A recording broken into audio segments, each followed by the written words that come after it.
Gente, eu vou tentar. Olá! Vou tentar novamente. Não sei quem conseguiu me esperar aí. A internet, ela tá caindo, ela tá oscilando muito a internet aqui em casa. Então eu tô tentando ajeitar as coisas. Eu não sei como que vai ser. Ao longo da transmissão, eu espero que dê tudo certo e que a gente consiga concluir. Se eu cair novamente, eu acho que eu não vou nem voltar porque eu não tô conseguindo transmitir direito. Hoje, eu sou a Elisama Santos. A gente tá com o Clube do Livro, Já Tentei de Tudo. Esse livrinho aqui que é muito legal, ele fala sobre crianças de 1 a 5 anos e como lidar e entender uma criança de 1 a 5 anos. E hoje a gente vai pro terceiro capítulo. Se você não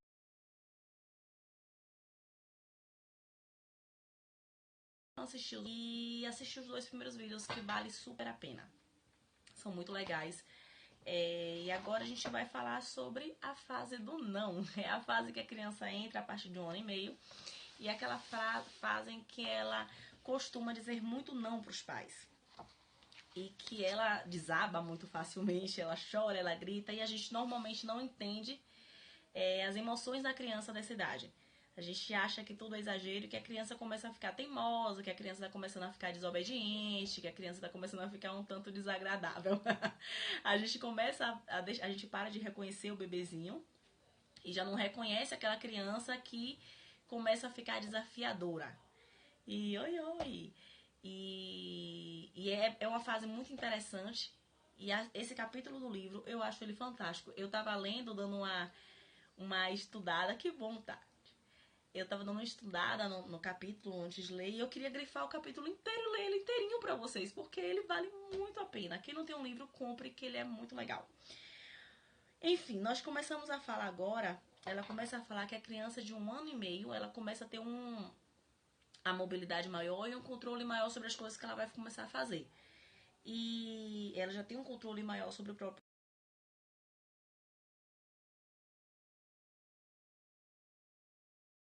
corpo dela. E qualquer frustração para criança de 1 ano e meio, ela é muito grande, ela é muito forte. Não é drama. Nossos filhos, quando eles se frustram e choram e desabam e gritam, é realmente uma sensação desesperadora na criança. Quando ela não consegue fazer alguma coisa, ela começa a desenvolver esse controle sobre o próprio corpo, a descobrir que o corpo é capaz de fazer inúmeras coisas. E quando ela começa a testar esses limites e que ela se depara com uma incapacidade dela, ela desaba. Ela fica muito mal. Ele fala que é uma decepção muito grande, a Isabelle fala que é uma decepção muito grande, quando ela se depara com os próprios limites. Que é como se a criança fosse aquele brinquedinho de torre e desabasse. Ela realmente se sente desabar quando ela se depara com uma limitação do seu corpinho. E essa é uma fase difícil para os pais, porque é a fase que a criança ela começa a se perceber diferente do pai e da mãe. Até 1 ano e meio, muito do que os pais falam, a criança entende como correto, como bacana, como é aquilo dali mesmo, e aceita aquilo dali. E a partir de 1 ano e meio, ela começa a se perceber um ser humano diferente. E assim como ela se percebe um ser humano diferente do pai e da mãe, ela percebe que ela tem gostos diferentes do pai e da mãe. E ela começa a defender esses gostos. Ela começa a perceber que ela é diferente e que ela pode ser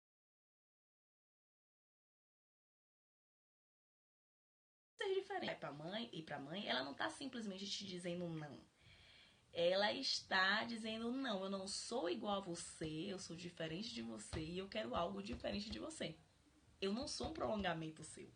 Entendem o porquê dos não tão invasivos, tão fortes, e a criança defende aquele não quero como se fosse a última coisa do mundo, porque ali ela tá defendendo ela, a si mesma, ela tá defendendo o direito dela de pensar diferente do pai e da mãe. Eu acho isso muito, muito, muito legal. E quando ela se opõe, ela tá se opondo quando o pai determina, o pai e a mãe determina algo para a criança, ela se opõe a isso, a essa sensação de que ela tem que ser igual ao que o pai e a mãe quer. Não, ela é diferente. Eu já falei com vocês que esse livro ele vem com quadrinhos assim, em que ela fala a voz da criança, como se fosse a criança falando.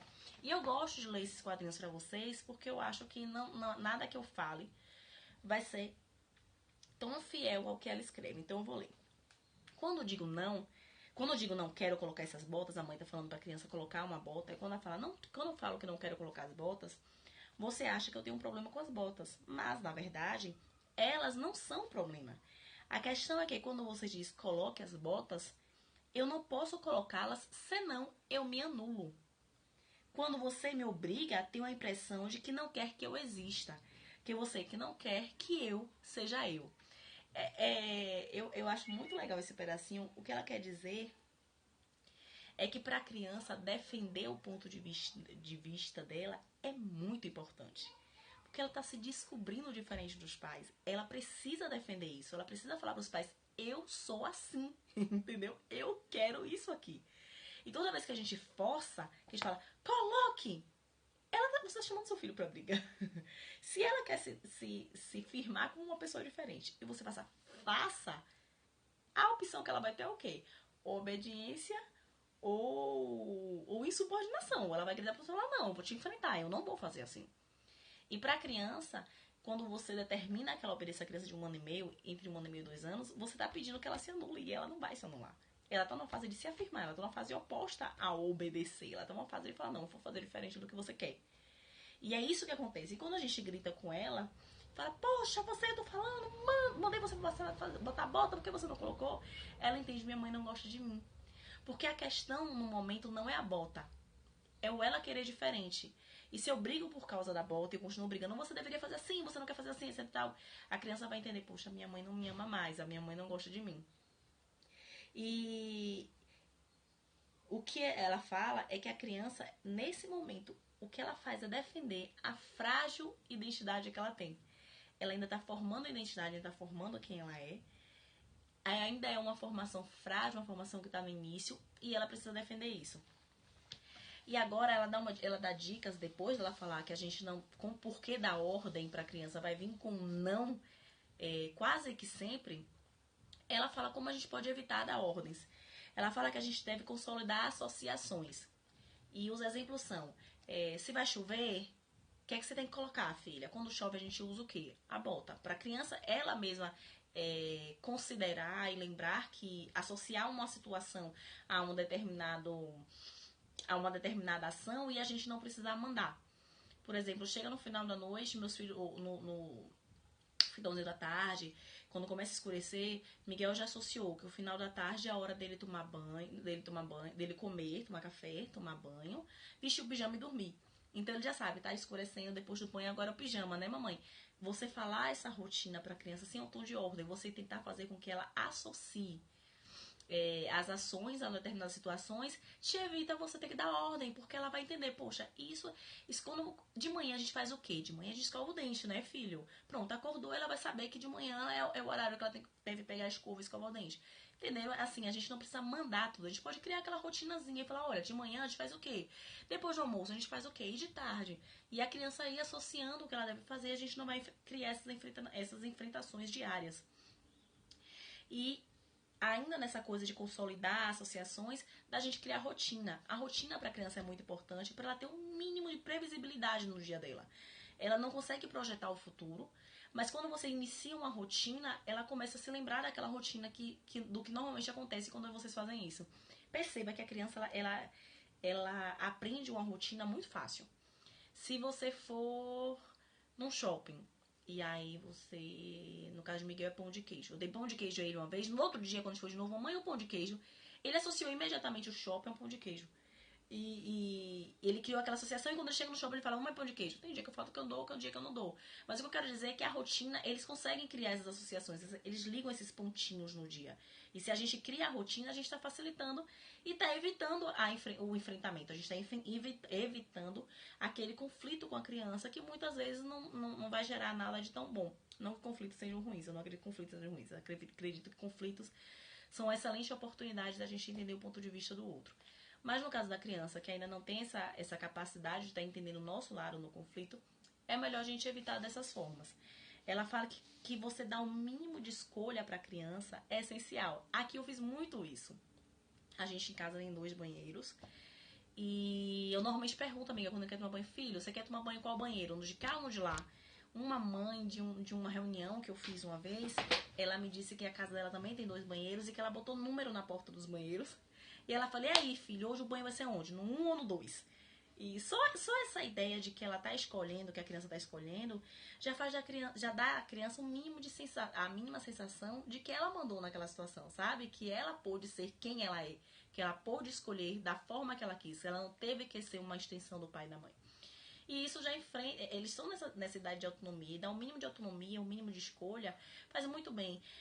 A criança briga muito para escovar os dentes, tenha 2 escovas de dente em casa, tem 2 escovas de dente, filho, e aí? Hoje você vai escovar com qual escova? Qual escova que você quer? Miguel passou uma fase aqui que escovar os dentes era muito difícil. Eu tive algumas situações com escovar os dentes, algumas táticas. Eu passei um tempo que eu cantava pra ele, eu brincava, é o que eu tenho feito com a Helena quando ela não quer, eu pego a escova e fico brincando. E eita, esqueci onde é que escova o dente, e onde é? E aí fico brincando, ela acaba abrindo a boca e escovando. Miguel, que já tava um pouquinho mais velho quando começou com isso, eles têm umas toalhinhas de capuz. E quando ele começou com esse problema com escovar os dentes, ele tem 2 toalhas, eles têm umas toalhas diferentes. Eu fazia, e hoje vai escovar o dente de quem? Do macaco ou do sapo? E aí eu pegava as 2 toalhinhas, e aí, quem é que vai escovar o dente hoje? E ele escolhia, hoje vai ser macaco, mamãe. Aí pegava a toalha, ia pro banheiro, botava o capuz nele, e a gente escovava o dente. E ele sempre escolhia qual bichinho que ia escovar o dente. Às vezes a gente nem tava com a toalha, só era imitar com a voz. Mas ele tinha a impressão e a sensação de que ele tinha escolhido algo. Isso facilitava muito a minha vida, porque ele não brigava, porque ele tinha a sensação de que ele estava participando e que naquela situação ele era tão importante quanto eu. E agora ela fala uma coisa muito legal sobre essa questão do escolher. A gente deve dar opções para a criança, mas a gente também tem que entender que ela ainda não escolhe tão bem assim. Não que ela não escolha tão bem assim, ela não tem a capacidade de projetar esse objeto para o futuro, de pensar quais são, visualizar os 2 objetos, de associar com os 2 objetos as consequências da escolha dela. Então, quanto mais parecida for, mais parecidas forem as opções, mais a gente facilita a escolha da criança. Porque ela não tem essa noção ainda. Eu vou até ler esse pedacinho que eu achei muito legal. Não espere, no entanto, que uma criança de 2 anos saiba escolher. Ela está começando, está aprendendo. No início, ela utilizará estratégias pessoais, por exemplo, optar sempre sistematicamente pelo que é proposto em segundo lugar. Ela ainda não tem critérios de escolha e é incapaz de conservar imagens em mente em tempo suficiente para compará-las. Quanto mais para representar as consequências de cada escolha no futuro. Melhor facilitar a vida dela, oferecendo opções parecidas. Eu não lembrei o nome da pessoa que me perguntou aí agora de quem é o texto. É o texto do livro que a gente está lendo, do Clube do Livro, da Isabelle. Eu não sei pronunciar o nome dela, mas está aqui. É o livro Já Tentei de Tudo. É um livro muito legal. A gente fez os 2 primeiros capítulos. Esse é o terceiro, a gente fez os 2 primeiros capítulos. Eles estão no canal do YouTube. Se você for lá na página, no facebook.com/tudoeu.livro, você vai achar os outros vídeos também. Então tá. Essa era a parte que eu achei que era muito. É uma das partes que eu achei muito legal do livro. Essa questão da escolha. E de você lembrar que as opções que você vai dar têm que ser muito parecidas. Pra gente facilitar a vida da criança. E agora, essa explicação eu vou primeiro ler e depois eu falo o que eu penso sobre ela, porque eu acho que eu não vou conseguir explicar sem ler. Acho que esse é eu acho que esse é o capítulo que eu mais vou ler, gente, porque ele é todo fantástico. A menor frustração faz gritar. Ela tá falando sobre a frustração da criança e que toda frustração a criança vai gritar. E existe uma explicação, gente, biológica pra isso. Olha que coisa linda. Pra você, não parece importante quando o irmãozinho pega um dos brinquedos dela ou você lhe recusa alguma coisa. Mas para o cérebro da criança, ainda imaturo e incapaz de relativizar, é um drama. Pensando no sorvete que espera tomar, o cérebro da sua filha fabricou dopamina e encefalinas, moléculas de prazer e de antecipação de recompensa. Quando você lhe recusa o sorvete, a taxa dessas moléculas cai de forma considerável e detona uma reação de agressão contra o primeiro objeto ou primeira pessoa presentes. A criança bate ou grita como forma de protesto pela simples imaturidade dos circuitos entre a zona do prazer, a da agressão e as zonas que controlam os impulsos. A perda ativa dos centros da dor no cérebro e provoca uma queda notável da taxa de peptídeos opioides. Gente, eu não sei pronunciar direito. Quimicamente, esses peptídeos são próximos da morfina. E a criança ainda precisa aprender a atravessar essas emoções sem medo. Essa explicação eu acho fantástica. Quer dizer, ela projeta no futuro, você fala, filho, eu vou te dar. Ela viu o sorvete, ela quer tomar o sorvete. ela projeta... Que legal, gente. Ela projeta pro futuro a ideia de que ela vai tomar um sorvete. Quando você fala não, o cérebro dela já projetou, já idealizou, já liberou coisinhas prazerosas pra ela, coisinhas super gostosas, porque ela vai tomar esse sorvete. Aí você fala, não, filha, não vai rolar mais o sorvete. Aquilo cai aqui, bruscamente no corpo dela e ela sente dor. Gente, não é drama, eles sentem uma dor física. Vocês conseguem... Veja que seu filho ele não é dramático, ele não é maluco, ele não se joga no chão porque ele é um psicopata. É que crianças são assim, o cérebro deles é imaturo, eles funcionam dessa forma. E ela sente dor. E sabe o que é que eu fico mais... O que eu fico mais chocada? Pois é, pro adulto já é difícil. O que a gente costuma fazer, o comportamento que a nossa sociedade exige é que nesse momento você grite com ela. Que você brigue, que você coloque a criança no lugar dela. E, cara, ela tá desesperada, ela tá com dor no corpo, ela tá com medo. Aqueles hormônios, aquelas sensações que estavam prazerosas caíram bruscamente, ela tá desesperada. Gente, quando você fica nervoso, o que você sente? Eu sinto meu estômago queimar, eu fico tremendo, eu sinto uma tensão no meu corpo todo. Eu fico muito nervosa e eu sou adulta, eu sei lidar com isso. Pois é, a suposta birra. A criança, ela sente toda essa tensão no corpo, ela sente essa dor. E ela não pode se manifestar porque a gente acha que é birra. Pois é, a gente acha que a criança tem que obedecer e que é birra, mas o que ela precisa naquele momento é de empatia. O que seu filho precisa naquele momento que ele está se jogando no chão, desesperado, gritando, é que você o acalme. É que você ajude ele a passar com aquilo, porque eu posso lhe garantir que a criança está com medo. Ela está sentindo tantas sensações tão loucas que ela está morrendo de medo. O que a gente precisa é ter empatia. Olhar para aquela criança e pensar, meu Deus do céu, ela é só uma criança petititica que tá morrendo de medo e tá sentindo tudo o que eu sinto e que também me apavora e que ela não tem capacidade de entender. E exatamente, a gente precisa ensinar as crianças a lidar com as emoções dela. E aí, eu gosto muito de nomear os sentimentos. Eu falo, meu filho, você tá assim, você tá sentindo medo, você tá assustado, a mamãe tá aqui. E aí a gente vai tentando acalmar. Se a criança ela não consegue te ouvir direito naquele momento, exatamente, abraça. Abraça, contato físico, libere a ocitocina com essa criança. Deixa seu corpo sentir o dela sentir o seu, sabe? Controla. Elas precisam dessa contenção, às vezes, porque é uma explosão, é um negócio que toma a criança inteira, ela deixa ela expansiva demais. Ela às vezes precisa só que você junte toda aquela energia, agarre ela, e aí ela vai passar. Ela vai sentir medo. Miguel já aconteceu algumas vezes, eu chego a compartilhar os episódios na página, no Facebook. E já aconteceu algumas vezes ele ter essas explosões emocionais e eu abraçar ele ficar se batendo e depois eu cantar e a gente se acalmar junto. E ele falar, mamãe, eu tava com muito medo.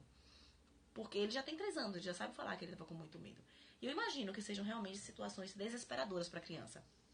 Esfregar a testa, pois é sentir o corpo, tocar o corpo da criança é muito importante. E aí a gente vai descobrindo, porque não existe regra, né, gente? A gente vai descobrindo o que é que funciona melhor com seu filho. É o abraço, é o tocar a mão, é o sentar do lado e falar, mamãe tá aqui com você. Tudo bem, eu sei que você tá nervoso, mamãe tá aqui. Vai descobrindo qual é a forma que ele recebe melhor a tua empatia, mas dá empatia. Dá empatia, não briga, não joga no chão. Entende que ali tá um corpo, um pequeno cérebro em desenvolvimento que tá surtadaço naquele momento, sabe? Que gritar, se você grita, você só vai aumentar o medo dela. E pode ser que a palmada, que o tapa, que a surra faça a criança se calar, mas ela vai se calar de medo. Ela vai ficar tão nervosa e tão desesperada que ela vai engolir aquilo. E, gente, se calar de medo é horrível, né? Eu acho que ninguém quer... A gente não quer se calar de medo. Imagine calar nossos filhos de medo. O livro é esse livro aqui. Já tentei de tudo. Exatamente, a gente precisa tentar se controlar e dar amor na hora da raiva. Mudando um pouquinho, ela fala sobre aquelas perguntas que a criança... Gente, esse capítulo é tão maravilhoso. Ela fala sobre aquelas perguntas que as crianças fazem o tempo inteiro. Tipo, a criança a partir de 1 ano e meio. Onde tá o papai? Aí você fala, papai tá no trabalho. 10 minutos depois. Onde tá o papai? Filho, papai tá no trabalho. Onde tá o papai? Filho, o papai tá no trabalho. Já falei com você. É a terceira vez que você responde. E a criança fica triste, óbvio, porque ela não esperava essa reação sua. O que ela quer, o que acontece com a criança é que pela primeira vez, a partir de 1 ano e meio, entre 1 ano e meio e 2 anos, ela começa a conseguir lembrar de pessoas e de situações. Até essa idade, ela não conseguia trazer à memória fatos que aconteceram nem imagens de pessoas. A partir dessa idade, ela começa a trazer isso na memória. E quando ela fala com você. Tipo, ela quer compartilhar esse negócio fantástico que começou a aparecer na cabeça dela. Vocês conseguem entender que é algo que ela simplesmente não era capaz de ter. E de uma hora pra outra ela começa a aparecer imagens de pessoas que ela conhece na cabeça dela. E ela começa a lembrar de coisas que aconteceram com ela. E ela quer compartilhar com você. E aí você chataça. E ela não sabe falar com você. Mamãe, o papai apareceu na minha cabeça. Ou, mamãe, eu lembrei que ontem a gente foi no parquinho. Ela não sabe falar com você isso. O que ela vai fazer é lhe perguntar: cadê papai? Cadê mamãe? E em vez de você responder imediatamente a pergunta ou se irritar com a pergunta, você pode... Ah, gente, tem um cabelo aqui. Você pode conversar com ela e falar: cadê? Onde é que o papai tá?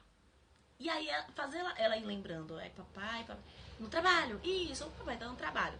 Entendeu? Você não precisa levar tudo a ferro e fogo. Existem situações que acontecem com todas as crianças. Todas. Em maior e menor grau, em momentos diferentes da vida. E o que a gente precisa é ter empatia e entender que é um momento de desenvolvimento dela.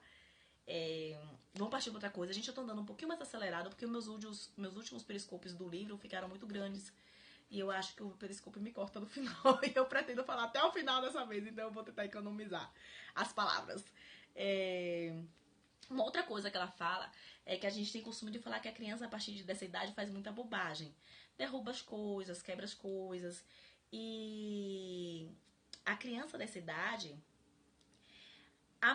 o maior estímulo da vida dela, o maior estímulo da vida dela é mexer nas coisas, é desenvolver as capacidades motoras dela, utilizar essa máquina fantástica que é o corpo humano.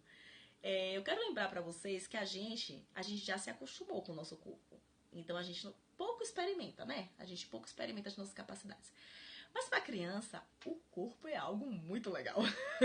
Há bem pouco tempo, o seu filho, ele não conseguia ter objetos que ele percebia que eram voluntários. Agarrar as coisas é involuntário, é um impulso. E a partir de determinada idade, ele vai deixando de ser bebê, ele vai percebendo que, cara, eu posso levantar minha mão aqui e segurar esse negócio na hora que eu quiser. Eu posso largar esse negócio, eu posso jogar isso longe, eu posso subir a escada, eu posso subir na cadeira. Entendo que não se, a gente acha, a gente é muito egoísta.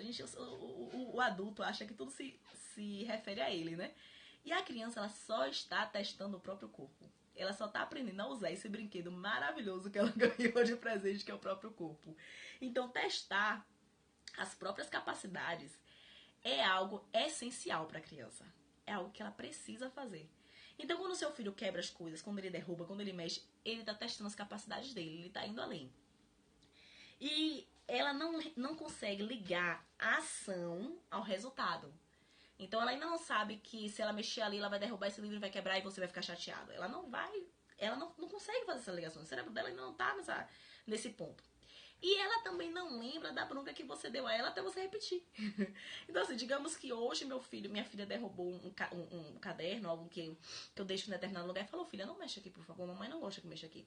Amanhã ela mexer e ela derrubar, ela só vai lembrar que eu reclamei com ela e que eu pedi pra ela não fazer quando eu falar de novo. Quando eu repetir, quando eu falar: filha, mas a mamãe falou com você. Aí vem a memória dela: poxa, a mamãe realmente falou isso comigo. Mas ela não vai lembrar antes, entendeu? Não é algo que a criança interioriza. Ela só começa a interiorizar que você não gosta que ela faça algo, que algo te prejudica, ou que algo prejudica, que algo é importante que não faça, a partir dos 4 anos. 4. Óbvio que algumas crianças um pouquinho antes, um pouquinho depois, mas é nessa faixa, entendeu? Não espera isso do seu filho de menos de 2 anos, seu filho de 3 anos, que você não vai ter. Então a gente tem que repetir mesmo. Você vai repetir 500 vezes. Filho, não queria que você mexesse aqui. Vai repetir 500 vezes, porque ele não guarda dessa forma. E aí uma forma legal que ela fala de você lidar com as bobagens é você parabenizar pelo projeto que a criança está fazendo, pelo tanto que o corpo dela é capaz de fazer aquilo, e pedir o cuidado da próxima vez, ou falar que não faça da próxima vez, sabendo que ela muito provavelmente vai fazer. O que você tem que fazer é vigiar a criança até 4 anos, porque ela vai repetir algumas atitudes. E a bobagem que ela tinha dado o exemplo é um livro, que a criança mexeu na estante e derrubou todos os livros. Que em vez de você falar: poxa, eu briguei com você, eu falei com você ontem, não é pra mexer nessa estante. O pai chega e fala: filho, você escalou até em cima. Nossa, como você consegue? Parabéns. Mas vamos tentar o seguinte: quando você quiser fazer isso, chama a mamãe, chama o papai. Quando você quiser esse livro, chama a mamãe, chama o papai. E conversando sem aquele tom de briga, aquele tom de que a criança deveria estar fazendo algo diferente do que ela está fazendo. Porque assim você se liga melhor nela. E vamos partir para outra parte agora, que ela fala sobre a criança que bate, chuta e morde, puxa cabelo. E eu vou ler, é mais uma daquelas partes em que ela bota a vozinha da criança, e eu gosto muito de ler sobre a vozinha da criança, porque eu acho que é muito legal. Eu vou ler. Papai, eu tenho medo quando você grita. Eu me sinto mal. O que está acontecendo? Eu tinha conseguido arrancar um monte de cabelo. Você não viu como eles eram bonitos? Eu estava com tanta vontade. E aí eu puxei. E consegui. Estava todo orgulhoso. E a Júlia chorou e você gritou e eu não tô entendendo nada. O que acontece? A criança viu aquele cabelo, ela tá dando um exemplo da criança que puxou o cabelo da amiguinha, viu aquele cabelo lindo, aquele cabelo bonito, e ela fez, ai, que vontade de puxar, vai lá, mexe a mão e puxa. E ela tá se sentindo muito orgulhosa porque ela conseguiu arrancar aquele tufio de cabelos lindos. E aí você chega e briga com ela e a outra criança chora. Em vez da gente gritar com ela, a gente pode ajudar ela a ligar o fato de arrancar os cabelinhos da amiguinha. A amiguinha chorou porque a amiguinha sentiu dor, ela não gosta que a gente arranque o cabelinho dela. Você ligar esse fato. Pois é você ligar esse fato, ajudar a ligar esse fato e explicar a ela como que deve fazer. Ah, ó, quando você puxar, faz carinho. Você gostou do cabelo dela? Faz carinho. Pergunta se você pode fazer carinho na cabeça dela. Ensinar a criança que ela não é malvada porque ela fez aquilo, ela é uma curiosa. E aí você pode explicar a ela, olha, esse tipo de atitude aqui machuca. E a gente gosta de ser tratado bem, né, filho? Ensina teu filho a ter empatia, é uma excelente oportunidade de ensinar a ter empatia. E aí ela fala de alguns pontos sobre por que as crianças mordem. Elas mordem e batem, e, enfim, de forma experimental, como elas fariam com qualquer brinquedo. Elas querem entender a conexão entre o fato e a reação da pessoa. Então, tipo assim, se eu bater nela, ela chora, pá! Aí, chorou. Ela chora, deixa eu bater de novo. Tá. Chorou. Ai, meu Deus. Tipo, ela tá ligando aquilo dali. Essa atitude minha, imagina, é o costume da gente falar, fez besteira. E aí, ela tá ligando essa atitude sua, a atitude dela, a sua reação. Então, ela tá ali só lhe testando, literalmente, como ela testa o próprio corpo, como ela testa os limites do próprio corpo, ela testa. Exatamente, crianças são excelentes cientistas. Ela quer testar os limites da sua relação com ela e da forma que ela lida com você. Elas não lidam por maldade. Normalmente, quando elas empurram ou batem, elas estão apenas tentando empurrar, afastar um obstáculo. E às vezes é com violência. Mas não é uma violência como a gente fala, ela tá sendo malvada. Não, o que ela tá fazendo ali é tentando impor. Lembra aquela questão de que ela tá desenvolvendo a identidade dela, ela tá descobrindo que ela é uma pessoa diferente de você. E às vezes ela vai tentar impor isso com a força. E é completamente irracional a gente falar que ela não pode utilizar a força para conseguir o que quer utilizando a força. Então você fala pro seu filho, não bata e pá, não tapa nele. Não é gritando que você consegue as coisas, gritando com ele. Então, sua atitude tá ensinando uma coisa, sua boca tá falando uma coisa, sua atitude tá ensinando outra. E, sinceramente, criança vê, criança faz. Ela não vai ligar pro que você está falando, ela vai se ligar no que você está fazendo. Entendeu? Então, a gente pode ensinar a criança a ter empatia, a lidar com as coisas de uma maneira diferente. E essas situações, como eu falei, essas situações em que ela baixa, em que ela chuta, em que ela morde, são as situações perfeitas pra gente explicar à criança o que é empatia. Pra gente pedir pra você colocar no lugar do outro, pra gente explicar como que lida com o outro. Eu costumo fazer isso muito com o Miguel, às vezes ele empurra a Helena com força, e a Helena é pequenininha, ela cai, e aí eu chamo ele e falo, filho, essa forma que você lidou com a Helena machucou ela. Ela não gosta de ser tratada assim. Você gosta que bata? Você gosta que faça isso com você? Então, quando a gente não gosta que faz com a gente também não faz com o outro. Em vez da gente gritar, da gente empurrar, da gente brigar, é uma excelente chance da gente explicar sobre a empatia com a criança. Capítulo curtinho, mas é um capítulo maravilhoso. Meus filhos, eles têm 3 anos. O mais velho, 3 anos e meio, e a mais nova tem 1 ano e meio. 3 anos e meio não, gente, acho que é 3 anos e 8 meses. E a mais nova, 1 ano e 8 meses. Eu falei, acho que eu realmente não conto, porque já foi o tempo que eu contava, mas é 3 e 1 ano. Mas sim, e aí esse capítulo ele é bem curtinho, mas eu acho que ele é maravilhoso pra gente entender essa fase da criança. Que é uma fase, e pra gente lembrar que crianças, elas são, como uma das pessoas falou, a mãe multicultural. Que elas são cientistas, elas estão apenas experimentando. Elas estão experimentando o próprio corpo, elas estão experimentando os limites dos outros, elas estão experimentando.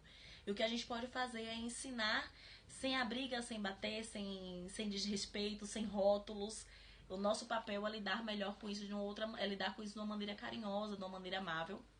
E quando a gente não consegue, e vai ter dias que a gente não vai conseguir, a gente deve se afastar e respirar e se encontrar antes de lidar com a criança, sabe? Eu falei no primeiro vídeo que uma excelente forma da gente se acalmar antes de lidar com as situações é a gente observar, a gente falar em voz alta o que está acontecendo. E não é com julgamento, é uma simples observação. Tipo, meu filho derrubou os livros na estante, eu tenho que falar, meu filho foi... O que aconteceu? Ah, ele foi teimoso, largou tudo, ele é desobediente. Não. Ele derrubou os livros na estante. O que aconteceu foi isso. Quando você para descrever a cena, sem julgamento, sem análise, sem o que ele deveria fazer, e se você simplesmente descreve o que está acontecendo, o que é, as coisas mudam, a gente respira e a gente consegue se concentrar melhor nas coisas. Meus vídeos, eles estão no YouTube. Procura lá no meu canal, Elisama Santos, que você vai achar os vídeos do primeiro Periscope do livro, do Clube do Livro. Tem o primeiro, tem o segundo. Tem Periscope que eu fiz semana passada sobre autoaceitação, que eu acho que vocês deveriam ver, que é a importância da autoaceitação na nossa relação com os nossos filhos. É isso, gente. Eu acho que dessa vez eu vou conseguir até o final sem o Periscope me cortar. Lembrem que eu botei lá na página o nome do canal. Procurei Elisama Santos. Lembrem que eu botei lá na página amanhã é meu aniversário. E eu vou liberar uma palestra. Estou muito feliz. A vida tem me cercado de tantas coisas boas que eu vou dar uma palestra pra vocês. E eu botei 2 temas lá no... gente, que lindo, obrigada. Eu botei 2 temas lá no Facebook. Eu queria que vocês votassem, apesar de que um tema é empatia, como acolher meus filhos, a importância de ouvir meus filhos. E o outro é a autoempatia, com me acolher nos momentos de crise. Eu, inclusive, acho que esse segundo tema é que vai ganhar. A palestra vai ser na quinta-feira. E quem quiser assinar a lista é reolhar.com.br/lista. Eu vou mandar por e-mail o link. E é isso, minha gente. Que bom que vocês gostaram. Eu vou baixar. Vai ser na quinta-feira esse. Vai ser uma palestra. Não vai ser mais um Periscope. Vai ser uma palestra pelo YouTube. Ela deve durar cerca de 1 hora e um pouquinho. E eu vou abrir espaço a perguntas. Então, eu creio que chega perto de 2 horas. Mas é sobre a gente se aceitar, sobre a gente se acolher melhor, sobre a gente dar um pouquinho de empatia pra gente mesma, porque a gente merece. Tá bom? Então, até o próximo vídeo. Dia de segunda-feira é o dia do nosso Clube do Livro.